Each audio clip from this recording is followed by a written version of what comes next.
74 dage, 6 timer og 40 minutter, efter at den havde sat kurs fra Portugal, ankom robåden Saga den 12. maj til Cuba. Mandskabet på 4 mand, en fra New Zealand og 3 fra Færøerne, havde i de 74 dage skiftet til at ro og hvile i 2 timer ad gangen. 445 gange roede de i 2 timer, og 445 gange hvilede de i 2 timer.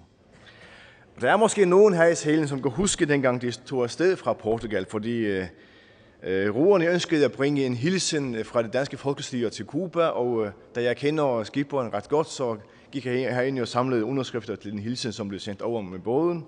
Og der var 4 partiformænd, og der var en minister, og der var enkelte andre medlemmer, som skrev under, og det siger jeg tak for. I går kom så skiperen tilbage til Danmark, og før i dag var han inde i huset her med et brev fra det kubanske parlament til dem, som skrev under den hilsen, som blev bragt den anden vej. Der står bare, at man ønsker at styrke de venskabelige relationer og den gensidige forståelse, der er mellem de 2 parlamenter og de 2 folk. Og jeg vil tillade mig her at sige tak for dem, til dem, som var med, og tak for hilsen, som kom den anden vej. Det kan selvfølgelig være meget svært at se meningen med sådan en rotur.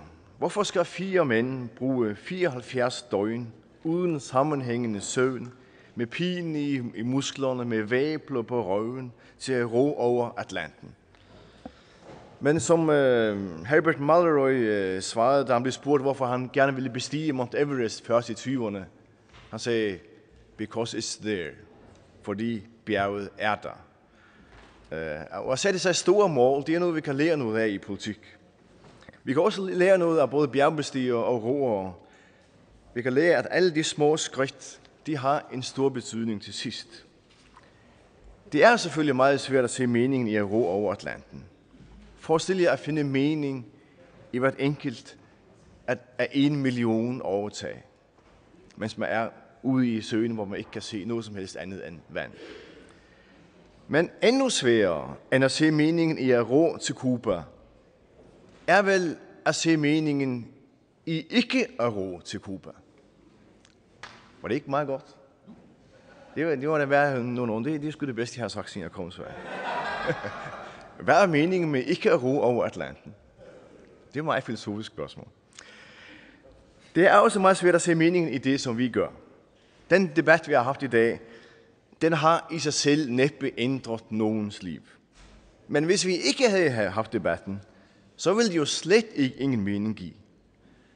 Og i den store fortælling har hvert enkelt lille skridt, der er taget i dansk politik, hver enkelt debat, ført Danmark til et sted, som man vidste, man kunne nå. Because it's there. Don't try, står der lakonisk på Charles Bukowskis gravsten. Lad være med at forsøge. Underforstået, der er ikke noget, der giver mening alligevel. Men Bukowski mente nok sin gravskrift som en slags provokation. Han ville formentlig have os til at fundere over forskellen mellem at forsøge og ikke at forsøge. For gør man det, funderer man over den forskel, jamen så kan man ikke andet end kaste sig ud i alt muligt. Sætte sig for at ro til Cuba. Eller sætte sig for, som statsministeren gjorde i sin tale i morges, at trække verden i den rigtige retning. Det er jo ikke et mindre mål. At vise overskud, sagde han. At vise, når andre viser underskud. Gør en forskel. Og det skal Danmark, forstås på statsministeren, det skal Danmark gøre ved at rive sig løs fra USA og knytte sig tættere og mere forpligtende til Europa. Jeg synes, det var talens langt vigtigste budskab.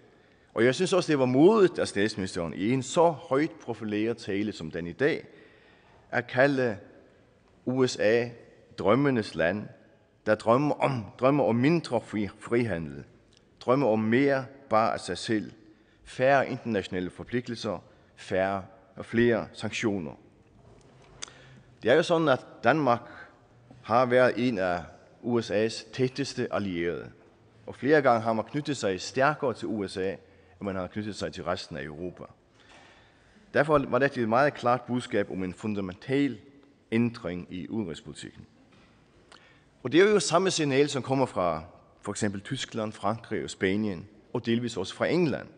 Og jeg synes også, det er nødvendigt, for USA opfører sig i dag ikke som den vestlige verdens naturlige leder. Der er sket et fundamentalt kursskifte på den anden side af Atlanten. Mange af de små og store skridt, som der tages hver dag i USA, går i den forkerte retning. Ikke mindst ophævelsen af Iran-aftalen. Det går imod isolation, mod opsigelse af samarbejde og mod mere nationalisme.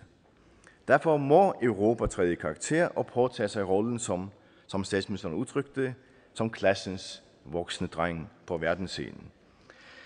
Problemet er bare...